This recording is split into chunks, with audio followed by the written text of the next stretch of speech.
নবনীরদনিন্দিত কান্তিধারম রসসাগর নাগর ভূপবরম। हरे कृष्णा, दंडवत प्रणाम। हम लोग श्रीमद् भागवतम के तृतीय स्कंद तीसरा अध्याय चल रहा है। आज हम लोग श्लोक संख्या 7 से कंटिन्यू करेंगे। आज हम लोग 7 से 14 तक करेंगे। श्रीमद् भागवतम 3.3.7 to 14। 7 नंबर श्लोक।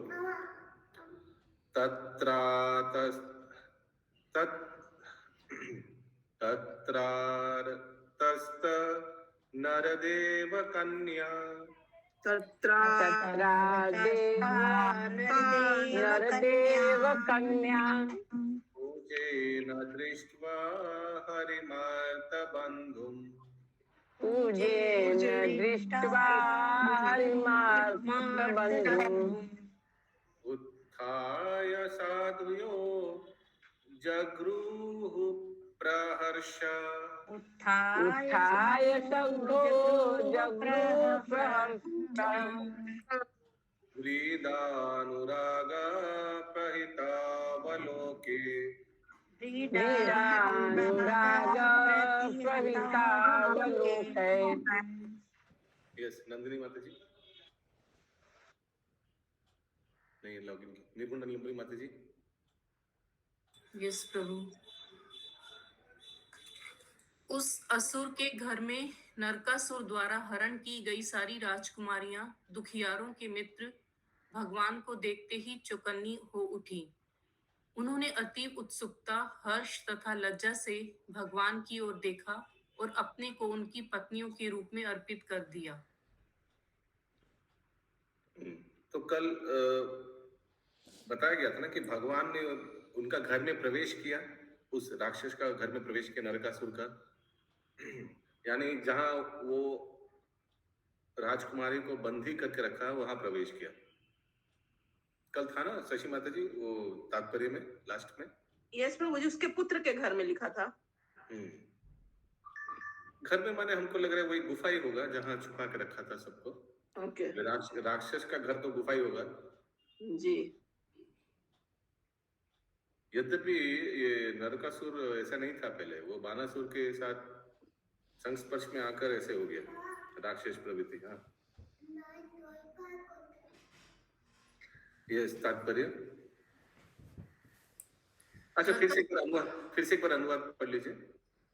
उस असुर के घर में नरकासुर द्वारा हरण की गई सारी राजकुमारियां दुखियारों के मित्र भगवान को देखते ही चौकन्नी हो उठी। उन्होंने अतीब उत्सुकता, हर्ष तथा लज्जा से भगवान की ओर देखा और अपने को उनकी पत्नियों के रूप में अर्पित कर दिया। कृष्णा बुक में आगे हम लोग ये सब लीलाएं श्रवण किया है। तात्पर्य, नरकासुर ने बड़े बड़े राजाओं की अनेक पुत्रियों का अपहरण किया था और उन्हें अपने राजमहल में बंदी बनाकर रखा था। किंतु जब वह भगवान द्वारा मार डाला गया और जब भगवान उस असुर के घर में प्रविष्ट हुए तो सारी राजकुमारियां हर्ष से प्रफुल्लित हो उठी और उन्होंने उनकी पत्नियां बनने के लिए स्वयं को अर्पित कर दिया, क्योंकि भगवान ही दुखियारों के एकमात्र मित्र हैं। यदि भगवान उन्हें स्वीकार नहीं करते तो उन सबों के विवाहित होने की कोई संभावना नहीं थी, क्योंकि उस असुर ने उनको उनके पिता के संरक्षण से अपहरण किया था। अतः कोई भी व्यक्ति उनसे विवाह करने के लिए राजी ना होता। वैदिक समाज की रीति के अनुसार कन्याएं पिता के संरक्षण से पति के संरक्षण में भेजी जाती हैं। चूंकि ये कन्याएं पहले ही अपने अपने पिता के संरक्षण से अपहृत की जा चुकी थी, अतएव भगवान के अतिरिक्त उनके लिए अन्य कोई पति प्राप्त कर पाना असंभव होता। क्लियर है? किसी का कोई प्रश्न है?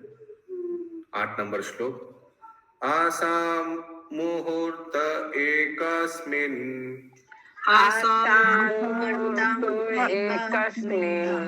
नानागारेषु योषितम्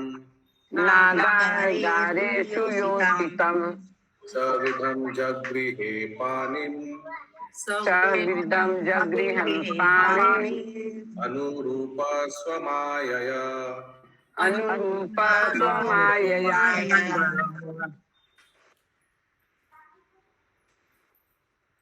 हाँ, ये सभी राजकुमारियां अलग अलग भवनों में रखी गई थी और भगवान ने एक साथ प्रत्येक राजकुमारी के लिए उपयुक्त युग्म के रूप में विभिन्न शारीरिक अंश धारण कर लिए।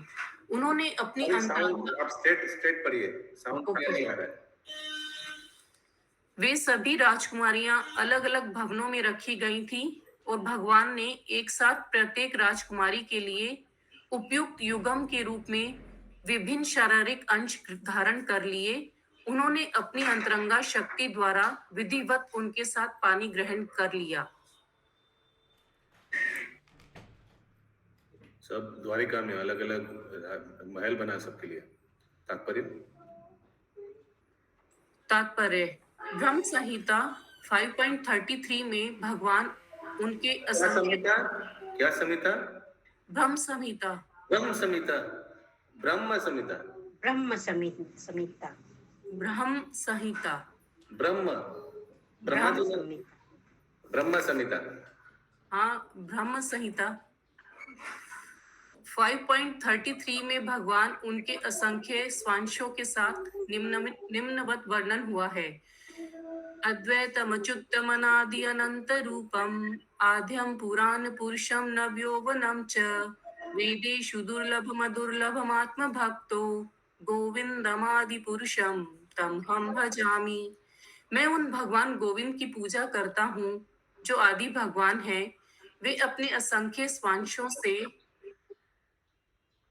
अभिन्न है, अच्युत है, आदि तथा असीम है एवं नित्य स्वरूपों वाले हैं।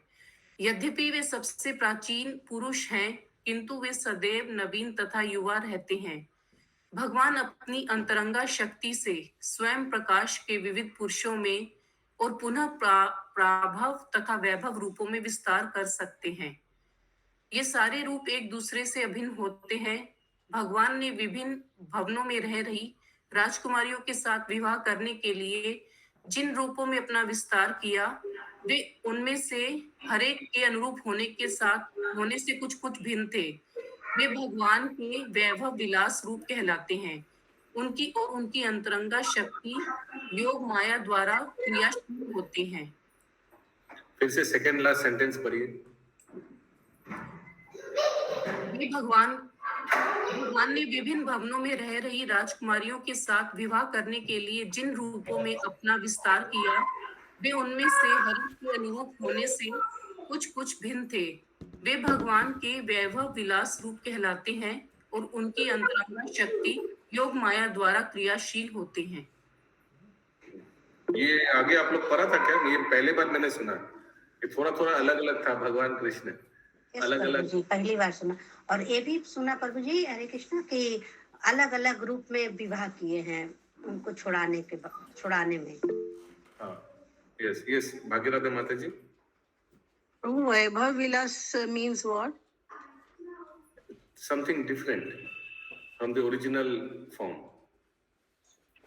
Prabhu means, Hare Krishna. Prabhu means Prabhu ji. By his internal potency, the Lord can expand himself into various personality of Swayam Prakash. स्वयं प्रकाश माने ओरिजिनल का ही प्रकाश, स्वयं कृष्ण का ही प्रकाश। स्वयं प्रकाश के विविध पुरुषों में और पुनः प्राभव तथा वैभव रूपों में विस्तार करते हैं। स्वयं प्रकाश and again into prabhav and vaibhav form, and all of them are non different from one another. एक दूसरे से कोई, सभी कृष्ण पोटेंसी सब सेम है पोटेंसी, लेकिन फिजिकली थोड़ा अलग है देखने में।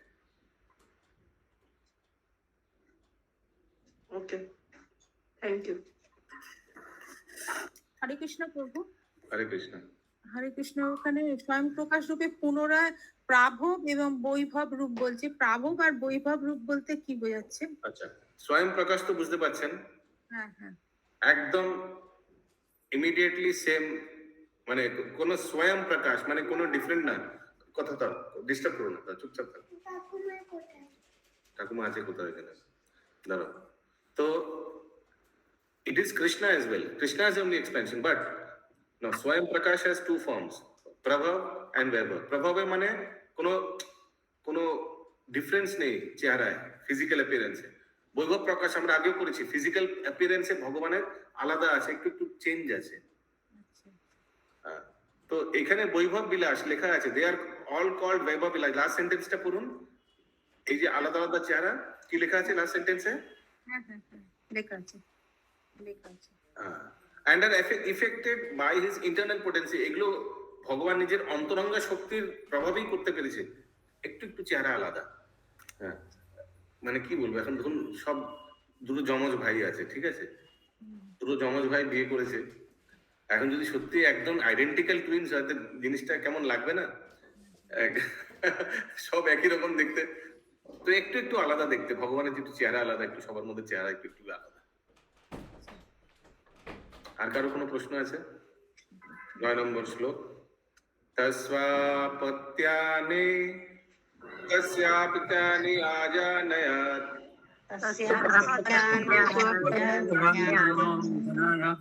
আত্মতুল্যানি সর্বতঃ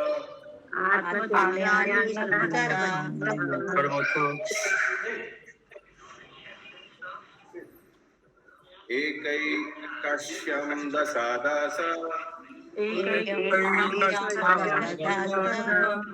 प्रकृतिर्विभूषया।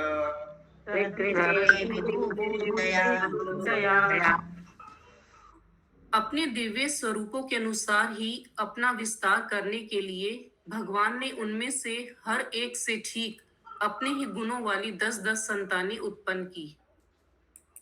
फिर से माता जी। अपने दिव्य स्वरूपों के अनुसार ही अपना विस्तार करने के लिए भगवान ने उनमें से हर एक से ठीक अपने ही गुणों वाली 10-10 संतानें उत्पन्न की। Just to expand himself according to his transcendental feature, the Lord begot in each and every one of them 10 offsprings with exactly his own qualities. अगला श्लोक। कालमागाध साल्वादिन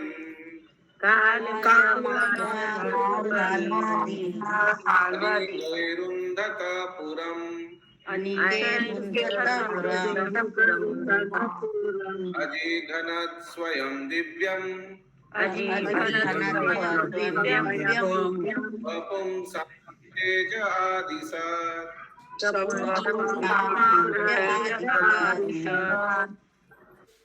काल यवन मगध के राजा तथा शाल्व ने मथुरा नगरी पर आक्रमण किया, किंतु जब नगरी उनके सैनिकों से घिर गई तो भगवान ने अपने जनों की शक्ति प्रदर्शित करने के उद्देश्य से उन सबों को स्वयं नहीं मारा।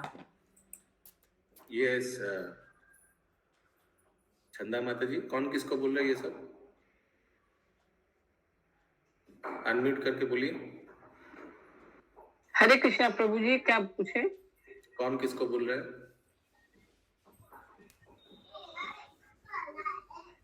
प्रभु जी मैं देर से थोड़ा क्लास में आई हूँ, अभी थी नहीं। कल जो प्रसंग था वही चल रहा है, कौन किसको बोल रहा है? पिंकी माता जी।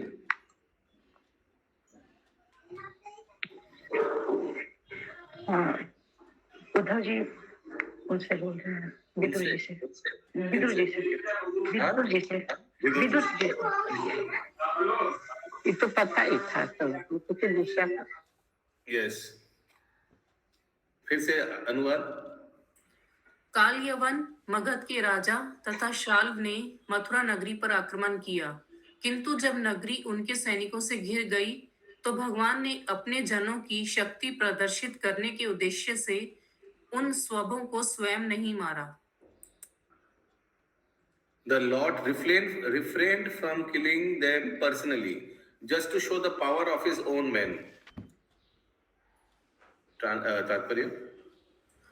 कंस की मृत्यु के बाद जब मथुरा नगरी काल यवन, जरासंध तथा साल्व के सैनिकों द्वारा घेर ली गई तो भगवान इस नगरी से एक तरह से भाग निकले और इस तरह वह रणछोड़ अर्थात वह जो युद्ध से भाग जाए कहलाते हैं। वस्तुतः आप लोग में से कौन कौन भगवान रणछोड़ राय को दर्शन किया है? डाकोर में, डाकोर गुजरात में कोई है? सिर्फ मंजिल माता जी ने किया है और कोई नहीं? ओके, सुमना घुरंगी माता जी भी तो हैंड रेस की। नहीं उनका प्रश्न है शायद कुछ। यस, प्रश्न भी है प्रभु, और हमने भी दर्शन किया, बहुत सुंदर है।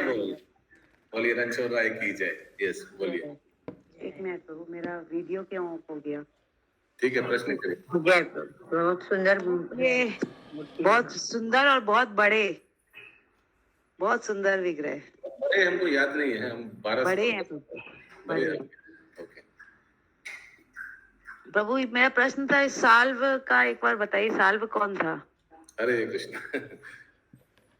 याद नहीं है हमको, किसी को याद है तो बोलिए। प्रभु ये वहां की मूर्ति है। विग्रह का पिक्चर। हरि बोल, डाकोर रणछोड़ राय की जय। प्रभु वहाँ टेम्पल, जो मेन टेम्पल था वहां भी था, और बाहर में भी एक वैसे ही सेम टू सेम वैसा एक विग्रह का और दर्शन किया था हमने अच्छा रणछोड़ में। अच्छा, यस। सालवा के किसी बारे में मालूम है? सालवा के बारे में किसी को मालूम है कौन था? ये सबसे भगवान yes, Ashish Prabhu. Not sure, but वो शायद उनके मामा थे, वो नकुल और सहदेव के मामा थे। I am not sure, but उन्हीं का नाम साल्व था। लेकिन वो शायद विरोधी पक्ष में थे ना? ये वो नहीं है ना जिनको दुर्योधन ने कर्ण साल्व, ये वो नहीं है ना जिनको दुर्योधन छल करके अपना टीम में ले लिया था? यस प्रभु जी, यस, हरे कृष्णा, ये उन्हीं लोग हैं, नकुल सहदेव के मामा। अच्छा, छल करके वो अपने अंकित जैसा प्रभु लिख रहे हैं कि फ्रेंड ऑफ दंतवक्र। वो शाल्य था, शाल्य। ये सल्व, ये दूसरा है, शाल्य और सल्व। अंकित प्रभु लिख रहे हैं। ओके, ठीक है, आगे मुझे बढ़ते सही माद्री सती हो गई थी और कुंती नहीं हुई थी, इसीलिए वो थोड़ा बैर भावना रखते थे। हैं। ये व्यक्ति फ्रेंड ऑफ दंतवक्र, ठीक है, अंकित प्रभु लिख रहे हैं। यस, आगे पढ़िए। वस्तुतः तथ्य यह है कि भगवान उन सबों को अपने जनों से अर्थात मुचकुंद तथा भीम जैसे भक्तों से मरवाना चाहते थे। कालियवन तथा मगध राज का वध क्रमशः मुचुकुंद तथा उनको आँख खुला तो भस्म हो गया कालीवन। हाँ प्रभु जी, जो गुफा में सोए थे, हाँ, भगवान अपना पीताम्बर उनको ऊपर उड़ा दिए थे। यस यस, लेकिन आप लोग जागे रहिए। यस, क्लास चल रहा है, आगे। तथा भीम द्वारा किया गया, जिन्होंने भगवान के प्रतिनिधि की भूमिका निभाई।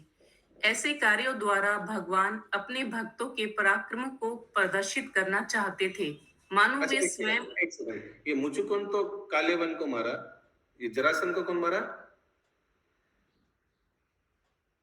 भीम मारे।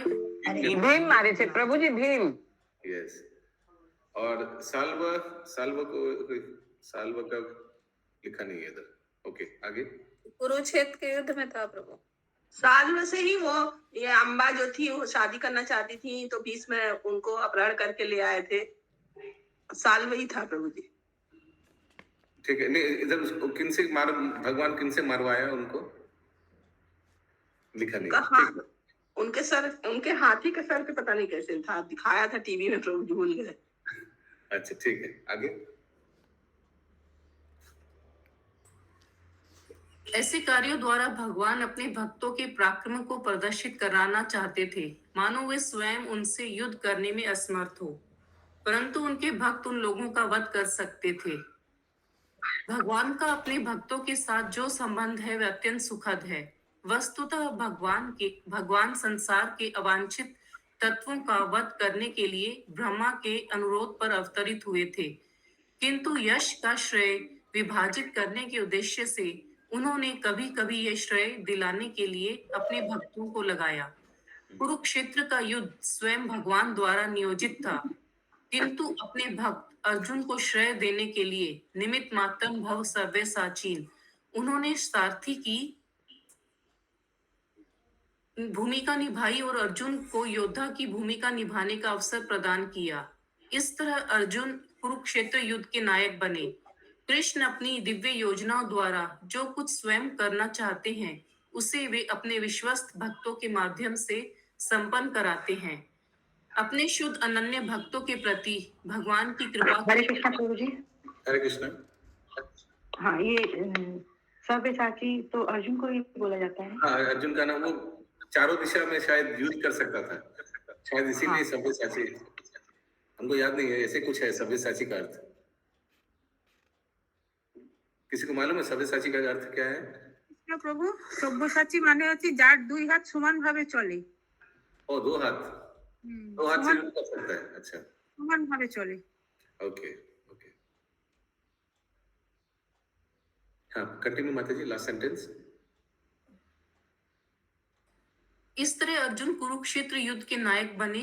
कृष्ण अपनी दिव्य योजनाओं द्वारा जो कुछ स्वयं करना चाहते हैं उसे वे अपने विश्वस्त भक्तों के माध्यम से संपन्न कराते हैं। अपने शुद्ध अनन्य भक्तों के प्रति भगवान की कृपा की यही रीति है। ठीक इस तरह ही महाप्रभु ने अवतरण हुआ है कलयुग में हरि नाम का प्रचार करने के लिए। महाप्रभु खुद कर सकते थे, लेकिन अपना सेनापति भक्त श्रील प्रभुपाद से पूरा विश्व में प्रचार कराया। अगला श्लोक है 11 नंबर। संबरम द्विविधम बाणम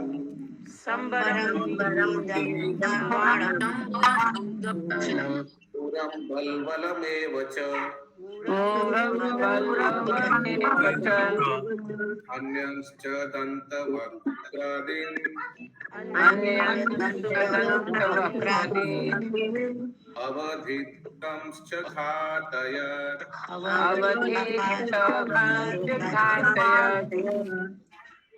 शंबर, द्विध, बाण, मुर, बल जैसे राजाओं तथा बाणा इसमें बाण लिखा।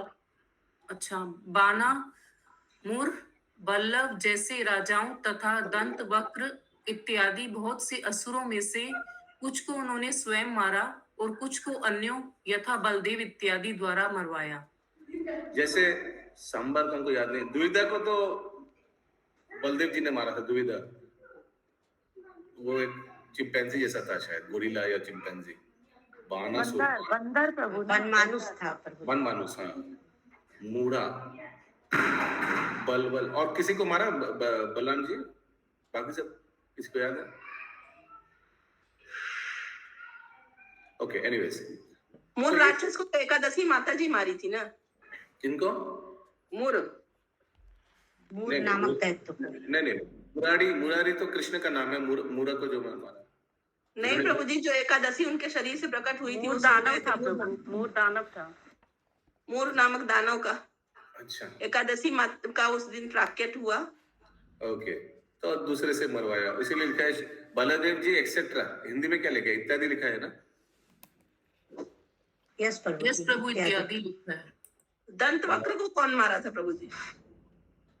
दंत वक्र को लग रहा है तो कृष्ण ही मारा था, मुझे इतना याद है। हाँ, वो रासलीला में प्रभु लेके जा रहे थे, जब मतलब गलत व्यवहार कर रहे थे गोपियों के संग में, तो उन्होंने उनको मारा था, दंत वक्र को। वो शंखचूड़ था। हरे कृष्ण प्रभु जी, दूसरा नाम था लिख रहे हैं, कुछ पढ़िए। हाँ सुषमा माता जी। अंकित प्रभु जी लिखे प्राग ज्योतिषपुर में मूर दानों को मारे थे। प्राग ज्योतिषपुर गुवाहाटी में। Okay, he killed Mura. he माने कौन प्रभु जी? कृष्ण। हाँ, कृष्ण वो माम। हरे कृष्ण प्रभु, दंत वक्र तो जय विजय के तीसरे अवतार में वही थे। दंत वक्र, हाँ प्रभु। रावण और दंत वक्र ना?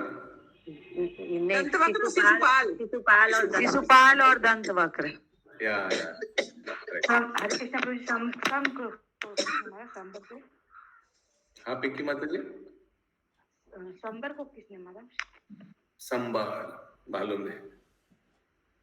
किसी को मालूम है संबार को किसने मारा? हरे कृष्ण प्रभु, दंडवत प्रणाम। हरे कृष्ण, दंडवत प्रणाम। दीना माता जी, बहुत दिन बाद ज्वाइन किया आपने। हाँ प्रभु जी, बहुत तबीयत खराब था।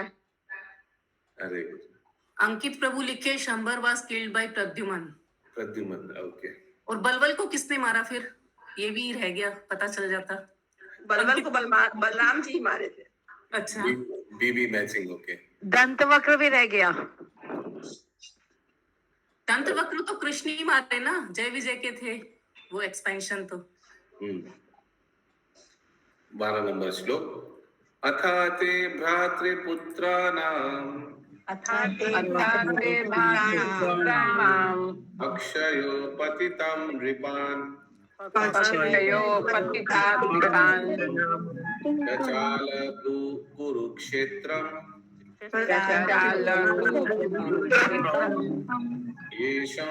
येषाम् अपततं बले। अपतान्तं बले। तत्पश्चात हे विदुर, भगवान ने शत्रुओं को तथा लड़ रहे तुम्हारे भतीजों के पक्ष के समस्त राजाओं को कुरुक्षेत्र के फिर से तत्पश्चात हे विदुर, भगवान ने शत्रुओं को तथा लड़ रहे तुम्हारे भतीजों के पक्ष के समस्त राजाओं को कुरुक्षेत्र के युद्ध में मरवा डाला। वे सारे राजा इतने विराट तथा बलवान थे कि जब वे युद्ध भूमि में विचरण करते तो पृथ्वी हिलती प्रतीत होती। तुम्हारे नेफ्यू कौन था? दुर्योधन, उनके भाइयों सब तो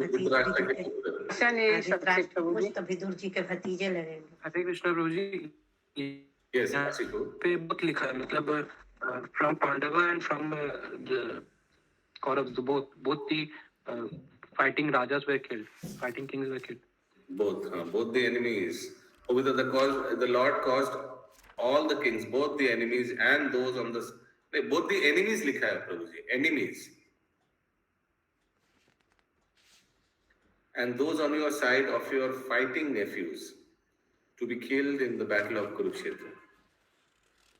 The Lord caused all तो प्रभु जी जो उनके पक्ष में लड़ रहे थे वो भी, और जो उनके एनिमीज के पक्ष में लड़ रहे थे वो भी। जो उनके पक्ष में लड़ रहे थे उनको enemies, because everyone was killed except Pandavas, everyone was killed. Yes, but how can you say जो उनके पक्ष में लड़ रहे हैं उनको enemies कैसे बोल सकते हैं? हरे कृष्णा प्रभु, हिंदी में शत्रु अलग लिखा है। हिंदी में क्या लिखा है? हिंदी में लिखा है, तत्पश्चात हे विदुर, भगवान ने शत्रुओं को तथा लड़ रहे तुम्हारे भतीजों के पक्ष के समस्त राजाओं को कुरुक्षेत्र के युद्ध में मरवा डाला। तथा means that is. तथा मतलब तो अलग ही हो गया ना। तथा मतलब प्रभु जी एंड, मतलब एंड जो आता है वो शब्द तथा आता है। ठीक है, शत्रु एंड इंग्लिश में भी एंड लिखा है, both the enemies ये थोड़ा तो दोनों पक्ष के वो मतलब बता रहे हैं, दो एक दूसरे के तो बोल रहे। दोनों पक्ष के शत्रु कैसे लिख सकते हैं? अपने पक्ष वाला को शत्रु बोलेंगे यार। प्रभु जी दी फाइटिंग, मतलब जो कौरव के साथ में राजा थे उनको भी मरवा डाला। Kaurava was killed completely and those fightings with Pandavas, the others were fighting like Draupadi के पिता। Those fighting with Pandavas, they were all killed. Enemies. No, not the enemies, but they were also kings. That is not mentioned here. The Lord caused all the kings. अच्छा, kings लिखा है। Okay, ठीक है। Both the enemies is controversial. तो दुर्योधन वगैरह शत्रु ही हुए ना प्रभु जी पांडव के। हाँ, वो तो ठीक है, लेकिन जो पांडव के साइड में उनको शत्रु कैसे बोल सकते हैं? उनको नहीं शत्रु लिखा, उनको लिखा नहीं है, लग रहा है तुम्हारे भतीजों के पक्ष में समस्त राजाओं को। इंग्लिश में लिखा है both the enemies, both. Anyways, Hindi में नहीं लिखा प्रभु जी। प्रभु हमारे हिंदी में तो नहीं लिखा है, हम ठीक है। Okay. হরে কৃষ্ণ প্রভু, প্রভু আমি লেখা আছে পড়বো? হ্যাঁ বলুন। হে বিদুর, তারপর কুরুক্ষেত্রের যুদ্ধে আপনার ভ্রাতুষ্পুত্রদের পক্ষপাতী হয়ে আগত সেই সমস্ত রাজাদেরও ভগবান বিনাশ করেছিলেন। बंगाली में भी बहुत नहीं लिखा है। हरे कृष्ण।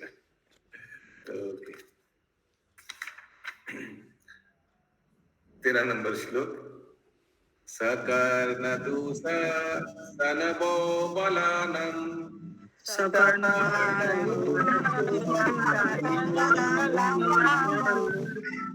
कुमन्त्रपाकेन हता श्रियायुषम्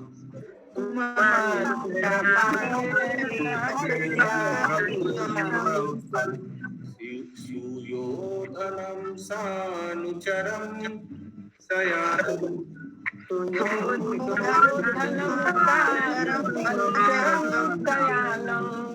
भग्नोरुं पूर्व्यं न मन्दपास्यम्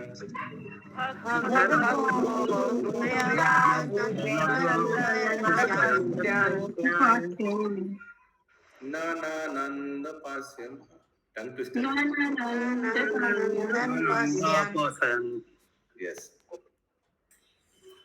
करण दुशासन तथा म्यूट रीना माता जी म्यूट करण दुशासन तथा सोबल की कुमंत्रणा के कपट योग के कारण दुर्योधन अपनी संपत्ति तथा आयु से विहीन हो गया। यद्यपि वे शक्तिशाली हरे कृष्ण माता जी दुशासन लिखा है। हाँ तो मैं भी तो दुशासन ही पढ़ी ना, करण दुशासन तथा सोबल। दुर्योधन सुना बोली माता जी। अच्छा सॉरी ठीक है, एक ही है, दुर्योधन दुशासन सब दुष्ट। वापस से बढ़ती हूँ।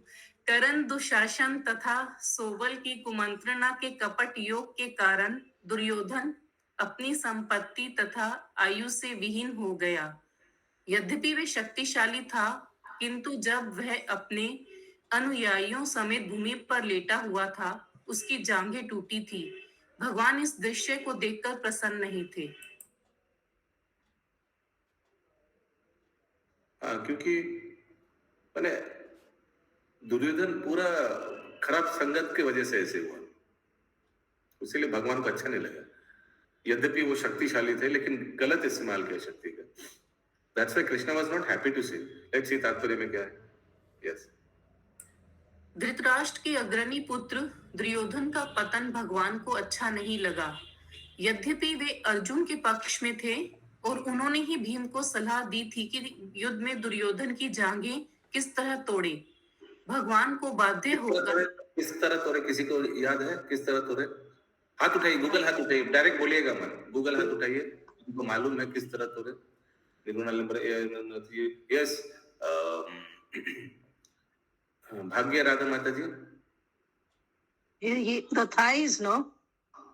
No, किस तरह तोड़े? You have to tell if you know the process. भगवान ने किस तरह बोला था तोड़ने के लिए पूरा? यस, महामंजरी माता जी। प्रभु युद्ध का नियम था कि कमर के नीचे मतलब नहीं प्रहार नहीं करना है, लेकिन वो अपनी माता से कमर के नीचे के पोर्शन को ढक के वो एक वरदान प्राप्त किए थे। उसी को वो पूरा बता दिए थे कि आप कमर के नीचे उनको प्रहार करके और उनको उनके जांग को तोड़ सकते। नहीं, जांग को कैसे तोड़ना है वो भी था कुछ डिटेल। सुमना गौरांगी माता जी। वो यही बता रहे थे कि गंधारी ने जब उनको बुलाया था तो उन्होंने ढक लिया था। तो और कुछ डिटेल मिसिंग है रेखा माता जी? कुछ मिसिंग है?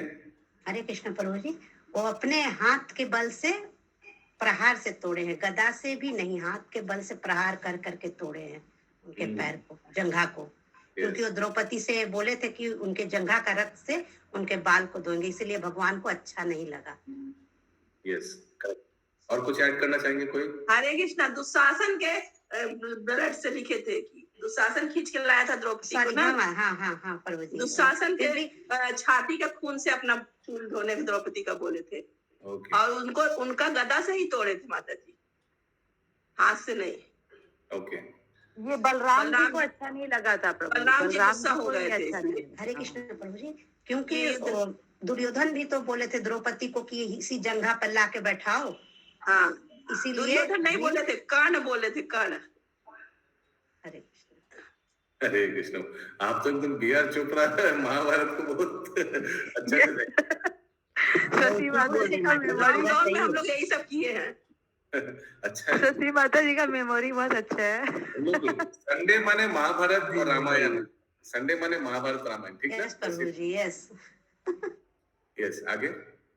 हरे कृष्णा प्रभु, एक्चुअल में कृष्णा भगवान उनको इशारा भी किए थे, जैसे जरासंध के टाइम किए थे ना, मतलब तिनके से इधर उधर फेंक के ऐसी जंघा पे थोड़ा थपकी दिए थे दुर्योधन मतलब भीम को।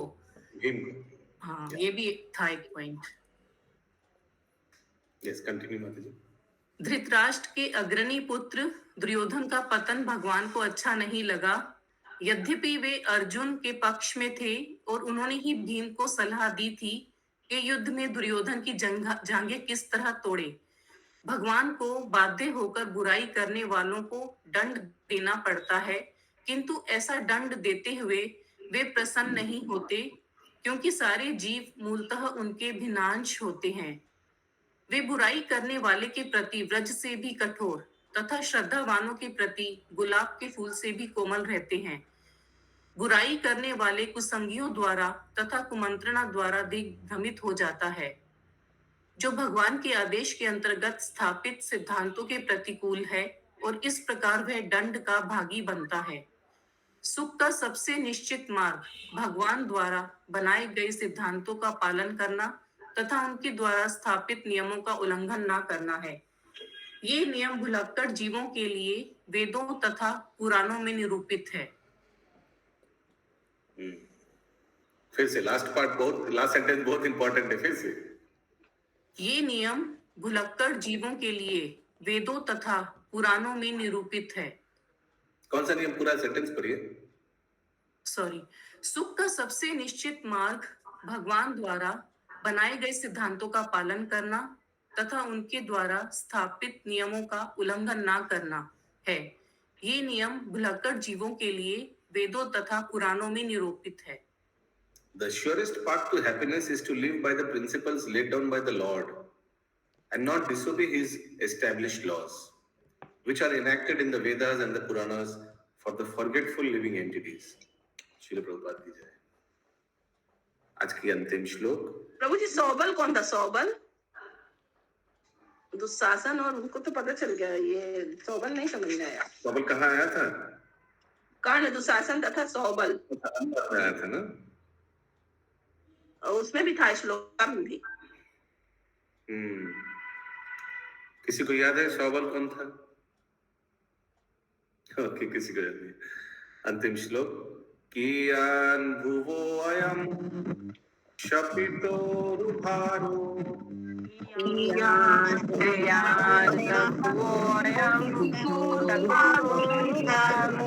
यत्रो न भीष्मार्जुन भीममूले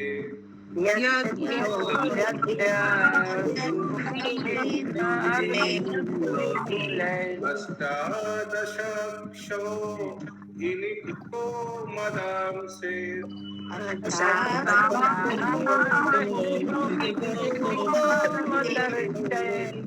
आस्ते बलं दुर्विषहं यदूनाम्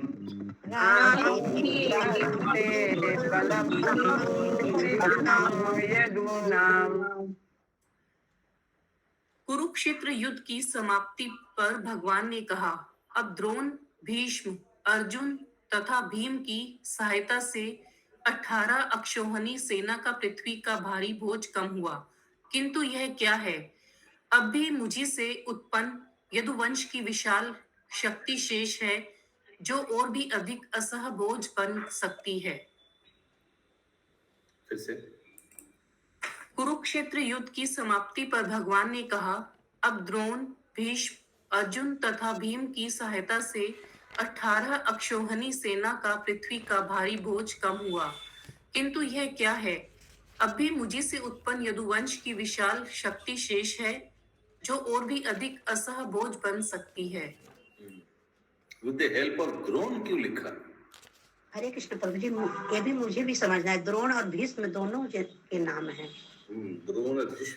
अर्जुन और भीम को समझ में आता ही है, पर द्रोण और भीष्म तात्पर्य में कुछ युद्ध में प्रभु, युद्ध में वो भी तो युद्ध में ये लोग सेनाओं को मारे ना। वो युद्ध विपक्ष पक्ष नहीं थे, विपक्ष में थे, लेकिन मारे तो वो लोग भी थे ना, लोगों को, सेनाओं को। नहीं, भार हो गया था पृथ्वी का भार, तो मैंने खराब जो पक्ष में लिया उनसे भार हो गया था ना। नहीं तो सेना तो दोनों तरफ है ना प्रभु, सेना नहीं, को तो अपने दोनों तरफ तो नहीं है। पांडव के तरफ से जो युद्ध किया वो पापी वो था क्या? धर्म के लिए युद्ध कर मतलब रहे हैं जो पांडव की पापी तरफ था से। कुछ तो उनको भी तभी तो वो मरे ना। अच्छा, युद्ध में देखते हैं, तात्पर्य देखिए प्रभु। आपको देखते हैं। हरे कृष्णा प्रभु जी। जैसे कि माता जी, लग रहा है प्रभु जैसे कि ये लोग गलत डिसीजन लिए थे, जिस मतलब लोग गलती देख के भी दुर्योधन का गलती देख के भी, दुशासन का गलती देख के भी लोग जो उनका साथ दिए, इसके वजह से पाप बढ़ा। जो अन्याय का साथ देता है वो भी तो अन्यायी होता है प्रभु जी। वो तो ठीक इसी है, कारण से वो तो ठीक है, ठीक है। ये सुमना गौरंगी माता जी, प्रभु जो अर्जुन भगवान की तरफ से जो युद्ध कर रहे थे, प्रभुपाद भगवत गीता में बोलते हैं कि अगर वो युद्ध में मरते हैं तो उच्च लोक को प्राप्त होते हैं, वो बोझ नहीं होते हैं। हाँ करेक्ट। देखते हैं तात्पर्य में कुछ लिखा है या नहीं श्रील प्रभुपाद। यस, आगे। यह एक गलत सिद्धांत है कि जनसंख्या वृद्धि से संसार अति बोझिल हो उठता है और इसलिए युद्ध तथा अन्य संहारक प्रक्रियाएं होती हैं। पृथ्वी कभी भी अति बोझिल नहीं होती। पृथ्वी पर स्थित गुरुतुम पर्वतों तथा समुद्रों में मनुष्यों की अपेक्षा अधिक जीव रहते हैं, किंतु वे कभी अति बोझिल नहीं होते। यदि पृथ्वी की सतह पर रहने वाले समस्त जीवों की गणना की जाए तो यह निश्चित रूप से पाया जाएगा कि मनुष्य की जनसंख्या समस्त जीवों की संख्या का 5% भी नहीं है। ओके, यदि 4 लाख योनि जो है वो 5% भी नहीं है। ओके, आगे। यदि मनुष्यों की जन्म दर बढ़ रही है तो उसी अनुपात में अन्य जीवों की जन्म दर भी बढ़ रही है। निम्नतर पशुओं, थलचरों, जलचरों, पक्षियों की जन्म दर मनुष्यों की अपेक्षा कहीं अधिक है। भगवान के आदेश से पृथ्वी के सारे जीवों के लिए भोजन की पर्याप्त व्यवस्था है और यदि जीवों में असमानुपातिक वृद्धि हो तो वे और अधिक की व्यवस्था कर सकते हैं। इसलिए जनसंख्या में वृद्धि से भार बढ़ने का प्रश्न ही नहीं उठता। पृथ्वी धर्म गलानी अर्थात भगवान की इच्छा के अनियमित पालन से अति बोझिल हो गई थी। भगवान दुष्टों की वृद्धि रोकने के लिए पृथ्वी पर प्रकट हुए, न कि जनसंख्या में वृद्धि के कारण, जैसा कि संसारी अर्थशास्त्रियों द्वारा मिथ्या कथन किया जाता है। जब भगवान एक सेकंड मतलब फिर से इस पैराग्राफ को स्टार्ट कीजिए प्लीज। यस, इसलिए जनसंख्या में वृद्धि से भार बढ़ने का प्रश्न ही नहीं उठता। पृथ्वी धर्म गलानी अर्थात भगवान की इच्छा। प्रभु आप म्यूट करिए, आवाज इको हो रहा है थोड़ा। मेरे से? हाँ, मेरे ख्याल से आप ही हैं अनम्यूट। तो पृथ्वी धर्म गलानी अर्थात भगवान की इच्छा के अनियमित पालन से अति बोझिल हो गई थी। भगवान दुष्टों की वृद्धि रोकने के लिए पृथ्वी पर प्रकट हुए, न कि जनसंख्या में वृद्धि के कारण, जैसा कि संसारी अर्थशास्त्रियों द्वारा मिथ्या कथन किया जाता है। जब भगवान कृष्ण प्रकट हुए तो ऐसे दुष्टों की संख्या काफी बढ़ गई थी जो भगवान की इच्छाओं का उल्लंघन कर रहे थे। यह भौतिक सृष्टि भगवान की इच्छा पूर्ति के लिए है और उनकी यह इच्छा है कि वे बद्ध जीव जो भगवत धाम में प्रवेश पाने के अयोग्य हैं, उन्हें प्रवेश पाने के लिए अपनी स्थिति सुधारने का अवसर प्राप्त हो। विश्व व्यवस्था की समूची प्रक्रिया का मंतव्य बद्ध जीव को भगवत धाम में प्रवेश करने का अवसर प्रदान करना है और भगवान ने उनके भरण पोषण के लिए पर्याप्त व्यवस्था कर रखी है। इसलिए भले ही किसी का कोई प्रश्न है अभी तक कोई सेंटेंस में? या कंटिन्यू माता जी। इसलिए भले ही पृथ्वी पर माता जी। হ্যাঁ, এইখানটা ভগবানের ইচ্ছা যে সমস্ত বদ্ধ জীবেরা তার রাজ্যে প্রবেশ করার যোগ্য নয় সেই সমস্ত জীবদের সেই চিন্ময় জগতে প্রবেশ করবার যোগ্যতা লাভের জন্য তাদের অবস্থার পরিবর্তনের সুযোগ দেওয়া। এটা কি বলতে চাইছি? এই জন্য এই পৃথিবী বানানো হয়েছে, পরিবর্তনের সুযোগ দেওয়া। দুঃখালয় শাশ্বতম বানানো হয়েছে এই জন্য। হ্যাঁ, দুঃখে থেকে থেকে আস্তে আস্তে ভগবানের দিকে তাকাবে, ভক্তি করবে, ওই জন্যই জড়জগৎ বানানো হয়েছে, সুযোগ দেওয়া হয়েছে আমাদের। ঠিক আছে। Yes, continue. इसलिए भले ही पृथ्वी पर जनसंख्या की महती वृद्धि क्यों न हो, यदि लोग ईश भावना अमृत का सही ढंग से पालन करते हैं और दुष्ट नहीं हैं, तो पृथ्वी का यह भार उसके लिए आनंद का स्रोत है। भार दो प्रकार के होते हैं, पशु भार तथा प्रेम भार। पशु भार असह्य होता है, किंतु प्रेम भार आनंद का स्रोत होता है। श्रील विश्वनाथ चक्रवर्ती ने प्रेम भार का अत्यंत व्यवहारिक वर्णन किया है। वे कहते हैं कि युवा पत्नी पर पति का भार, माता की गोद में शिशु का भार तथा व्यापारी पर संपत्ति का भार, ये यद्यपि गुरुता की दृष्टि से वास्तव में भार हैं, किंतु ये आनंद के स्रोत हैं। और ऐसी बोझिल वस्तुओं के अभाव में वियोग का बोझ अनुभव हो सकता है, जो प्रेम के वास्तविक भार की अपेक्षा सहन किए जाने में अधिक भारी होता है। जब भगवान कृष्ण ने पृथ्वी पर यदुवंश के भार की बात की, तो उन्होंने पशु भार से कुछ भिन्न वस्तु का प्रसंग छेड़ा। कृष्ण से उत्पन्न पारिवारिक सदस्यों की संख्या लाखों में थी, और यह सचमुच ही पृथ्वी की जनसंख्या में महान वृद्धि थी, किंतु वे सब उनके दिव्य स्वांशों से उत्पन्न भगवान के ही अंश थे। अतः पृथ्वी के लिए वे महान आनंद के स्रोत थे। जब पृथ्वी के भार के संबंध में भगवान ने उनका उल्लेख किया, तो उनके मन में पृथ्वी से उनके आसन लोप का भाव था। भगवान प्रभु, ये आसन लोप मतलब?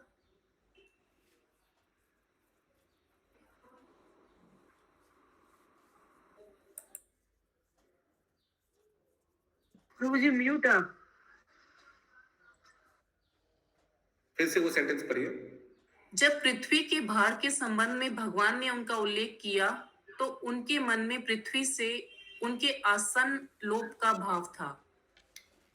आसन मीन्स जो चला गया।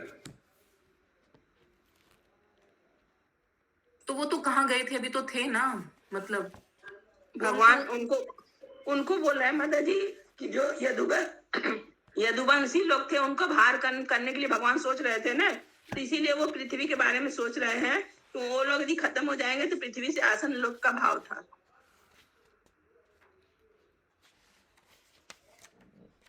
When the Lord referred to them in connection with the burden on the earth, He had in mind their imminent disappearance of the earth. अगला सेंटेंस थोड़ा क्लियर करेगा। आगे स्पष्ट, आगे प्रभु क्लियर कर रहे हैं। अच्छा, ठीक। भगवान कृष्ण के परिवार के सारे सदस्य विभिन्न देवताओं के अवतार थे, और उन्हें भगवान के साथ ही पृथ्वी से विलुप्त होना था।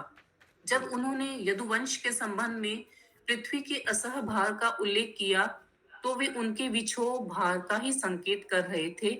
श्रील जीव गोस्वामी ने इस निष्कर्ष की पुष्टि की है। When he referred to the unbearable heaviness on the earth in connection with the Yadu dynasty, he was referring to the burden of the separation.